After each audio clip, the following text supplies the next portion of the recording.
From California State University, San Bernardino, it's Local Matters.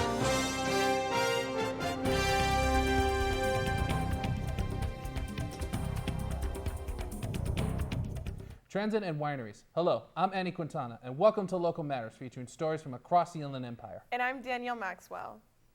The San Bernardino Express is the first and only rapid transit line offering transportation from San Bernardino to Loma Linda. Reporter Riani Lewis explored the SBX project. A transit project spanning almost 16 miles and is the first of its kind express service to be constructed in the Inland Empire is nearing completion after 10 years of project planning. Omnitrans purchased 14 60-foot long, 5-door vehicles that run on compressed natural gas for the purpose of the Rapid Transit Project. This is the first of 10 corridor projects that were developed in our system-wide plan to reduce traffic congestion and to reduce drive times. This will be alleviated by not just technology in the buses, but also with technology in the stoplights known as traffic signal prioritization. Traffic signal prioritization has a mechanism that allows the coach operator to send a signal to the intersection, letting it know that it's coming so that it can clear that intersection before the light turns red. A transit center has been proposed that will bridge the new bus transit to the Metrolink and other forms of transportation. It will also add a line that extends to the University of Redlands. Even with all of these proposals, Omnitrans's number one priority is safety. There will be cameras on the buses, there will be cameras on the station platforms, and there will be cameras in our park and ride lots. The SBX Bus Rapid Transit Project is the beginning of an intermodal public transit system in the Inland Empire built to reduce travel times. For Local Matters, I'm Riani Lewis.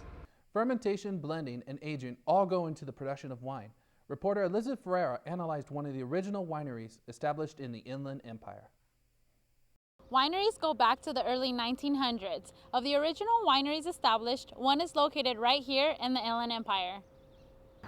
The Galliano Winery has been providing various types of wines for the Inland Empire and surrounding areas. We call this a working museum because it is pretty traditional of a winery that was developed post-Prohibition. So you won't find wineries today that use the same types of fermentation materials that we use, and also wine storage that we use. We use concrete tanks for fermentation and redwood tanks for storage. So it's a pretty unique facility. Despite of modern methods, some wineries continue to sustain the traditional process of making wine. Well, we grow our grapes in sand. Our soil is unique. Our grapes have been growing on the same vines for 100 years. We pick the grapes and we squish them through a machine, and then we ferment them in these big giant cement tanks. The wine is filtered 3 or 4 times and then aged in oak barrels. You can put wine in oak barrels for about 6 months, maybe a little bit more, maybe a little bit less, depending on what kind of flavors you want to get, and then it's bottled. With their 100-year-old vines and 87 years of business, the Galliano Winery continues to welcome the Inland Empire community.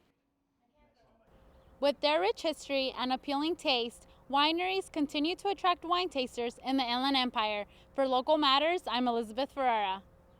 To keep updated on what Local Matters is doing, check out our Facebook and YouTube page. I'm Danielle Maxwell. And I'm Annie Quintana. Join us next time for more local stories that matter.